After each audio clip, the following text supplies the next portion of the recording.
Religious leaders, scientists, and conspiracy theorists have been predicting the end of the world for almost as long as the world has existed, though obviously these predictions were wrong. Taiwanese religious leader Han Ming-chen announced that God would appear on a United States TV channel on March 25th, 1988, to announce that he would descend to Earth in an identical form to Chen. The following year, he predicted that millions of evil spirits, along with massive floods, would lead to the mass extinction of humanity. His followers could be saved by buying onto spaceships disguised as clouds sent to rescue them. Johannes Stoffler, a prominent German mathematician and astrologer, predicted that a great flood would cover the world on February 25th, 1524, when all known planets would align under the water sign Pisces. Hundreds of pamphlets were distributed announcing the imminent flood and causing general panic. A German nobleman, Count von Ingelheim, went so far as to build a 3-story ark. Although there was light rain on the day of the predicted flood, there was no actual flood. California radio preacher Harold Camping became known for predicting the end of the world in 2011. He warned that there would be a terrific earthquake on May 21st, much bigger than the Earth had ever experienced, and it would be the beginning of Judgment Day. The then 90-year-old preacher was so convinced of his message that he invested nearly $100 million in an advertising campaign to spread the news. Although millions of other believers condemned his prophecies as heretical or not aligning with the religion, when May 11th came and went and nothing happened, Camping later updated his theory, saying that October 21st, 2011 was the actual date for his predictions. That day passed, but it took Camping until March 2012 to realize he might have been wrong. Finally, he said, "We humbly admit that we were wrong about the timing." At the end of her life, when Joanna Southcott was 63 years old in 1814, she announced that she was pregnant. It is believed to be a virgin pregnancy because she was unmarried, and she said she would give birth to a child named Silo to fulfill a Bible prophecy. She also predicted that the world would end in 2004 or 2014, and claimed that her most important predictions were sealed in a box only to be opened after a national crisis, and in the presence of 24 bishops of the Church of England, who had to study her writings for 7 days and 7 nights before opening the box. Interestingly, several doctors examined Joanna at this time, determining she was pregnant. Of course, they didn't have ultrasounds or even the most rudimentary pregnancy tests. Likely they were deceived or mistook another medical condition as a pregnancy. As her due date approached, crowds gathered in front of her house, though they were disappointed when it was announced that although she gave birth, it was a spiritual birth, and the child was immediately taken to heaven. It was announced that Joanna passed shortly afterwards, presumably during childbirth. The fate of Joanna's box of predictions is surrounded in mystery and controversy. Where it is and if it exists is unknown. In the early 1900s, a box was opened and a loaded weapon was found inside, likely to set fire at whoever opened the box. The authenticity of this box is debated. Joanna saw herself as a prophet of God. Some say it is unlikely she would set up her box to have a weapon fire at whoever opened it. I admit I am completely ignorant, but She seemed deranged enough to do that. When Halley's Comet approached Earth in 1910, cyanide gas was detected in it. Scientists said the gas could impregnate the atmosphere and possibly wipe out all life from the planet. This theory had little support from other scientists, but it was published in the New York Times. This caused panic. People bought gas masks, sealed their homes, and prepared for the end of the world. Scammers took advantage of the mass hysteria and began selling sugar pills marketed as anti-comet pills. The comet came and went without incident. Since then, the comet has passed Earth again in 1986 and will appear again on July 28th, 2061. The Mayan calendars were used to calculate the date of the supposed end of the world. A 365-day calendar was used for planting crops, and a 260-day calendar were used for religious ceremonies. Once every 52 years, the two calendars would begin on the same day. Because of this, the Maya could only record dates for 52 years. This was not enough for the Maya, so they created a long count calendar which counts the number of days since its creation. According to Mayan mythology, that was August 11th, 3114 BC. The way this calendar works is too much for simple-minded me to easily explain or comprehend, but I will do my best. Basically, when the calendar reaches 12, 19, 19, 17, 19, which will take thousands of years, it restarts to 1, 0, 0, 0, 0. The first number is numbered from 1 to 13 for no obvious reason. According to the calendar, December 21st, 2012 would be 13, 0, 0, 0, 0, meaning the calendar completed one cycle. According to Mayan creation myths, we live in the fourth world. The third is said to have ended on 12, 19, 19, 17, 19, so this was hypothesized our world would end when the calendar reached this day again. The Maya considered it quite important to record events such as eclipses after December 21st, 2012, so they did not seem concerned that the world would end on this date. It was only people who weren't Maya that believed that the world was going to end on that day because of the calendar. In fact, the Maya had a unit of time equal to about 63 million years.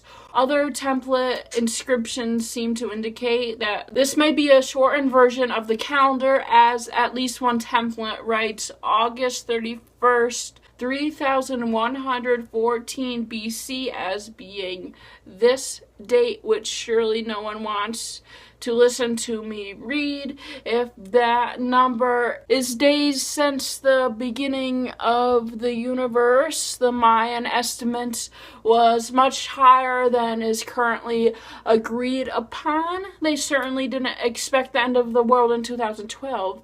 I don't know about y'all, but numbers are very overwhelming to me.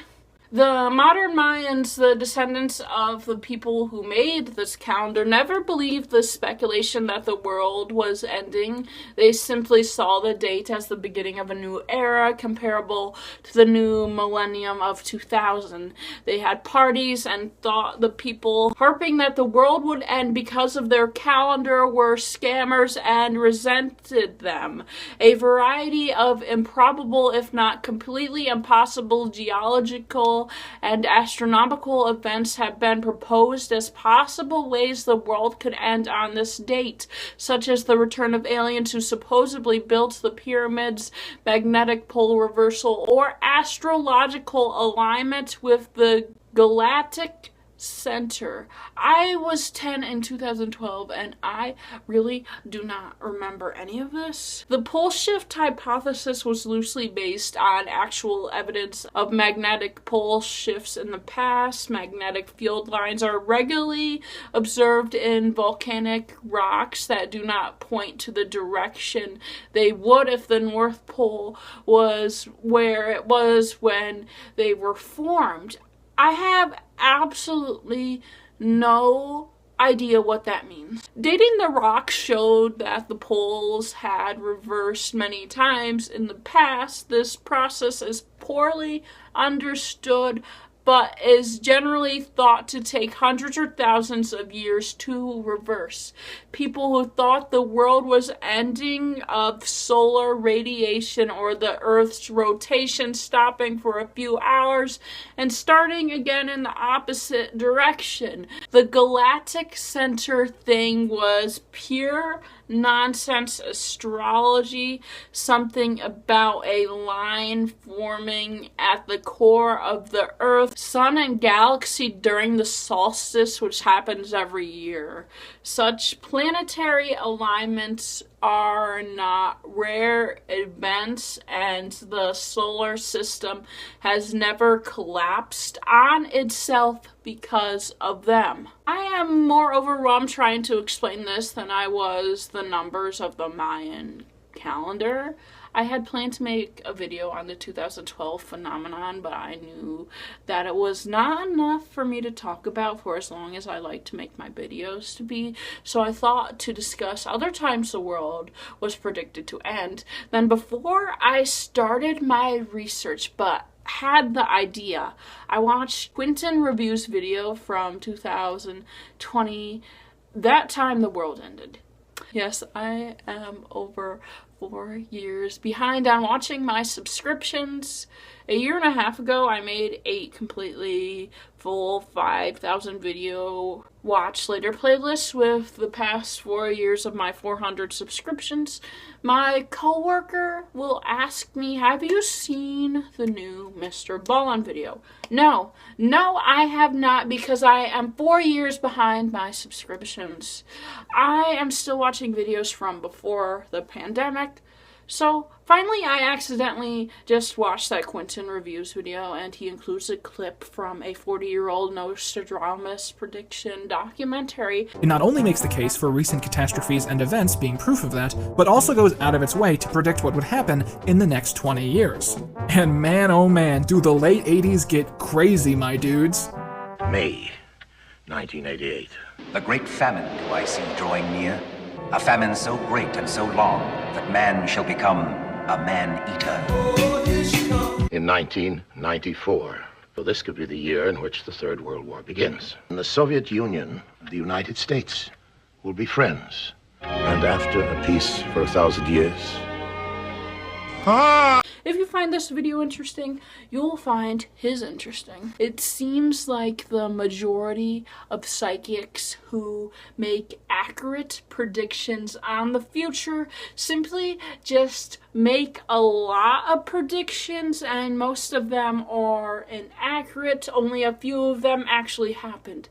I absolutely believe in psychics, but the kind of psychics that have a connection with an alternate plane of reality and can speak with spirits.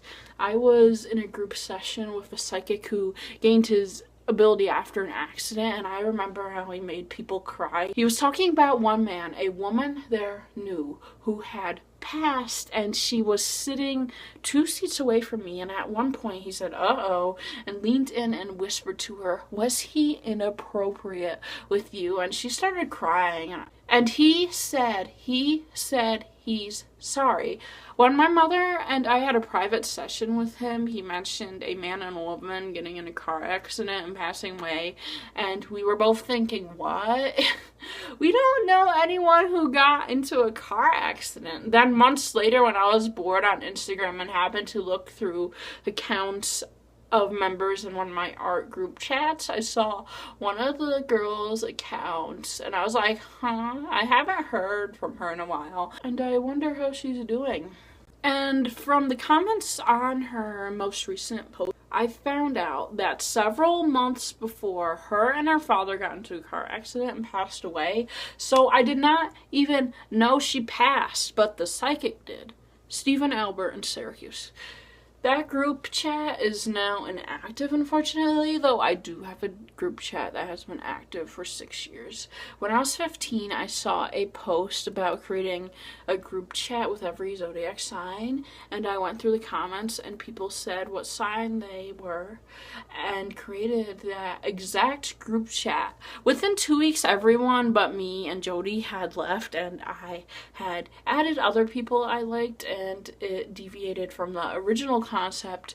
Now it is just simply me and Jody talking about men. Side note, earlier this week, Jody told me, "Katie, you don't have to call me Lauren. My name is Jody." What the fuck do you mean your name is not Lauren? You could have told me this 5 years ago. Imagine you have been friends with someone for 6 years and they tell you that the name you have known them as for the whole time that you have known them is not their real name. I had another art group chat that I had created. Oh yeah, I'm an artist and I'm really good at it, but I haven't painted in years. Anyway, that group chat wasn't active in months and they randomly messaged it. Then they kicked me out of my own group chat. The pettiness. About a year ago, I was in terrible mental health because my boyfriend broke up with me and they didn't want to deal with it anymore.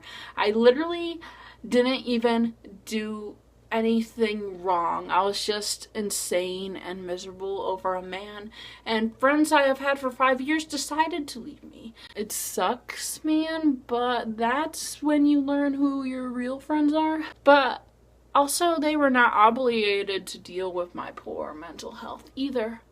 Anyway, what the hell was I talking about? I believe there are people who have the abilities to speak to people who have passed, but I have yet to be proven to that there are people who have the ability to predict the future. It would be really cool if there were people who could see the future, though. I don't know if that is possible, though. It seems like a lot of predictions from psychics are expected. There are people who predicted the pandemic, which there are pandemics like every decade, so it's not really mind-blowing to predict that. One person who predicted the pandemic, Nicholas Adjula, also said that he sees oil prices rising. Yeah, that has been happening, as opposed to what, inflation going down? He also said he sees Kim Kardashian writing a book. Yeah, celebrities often write books. Let me make a prediction. A country in Asia will split into 2 different countries in 7 to 10 years. Go watch Quentin Review's video. I have no interest in doing further research on this subject.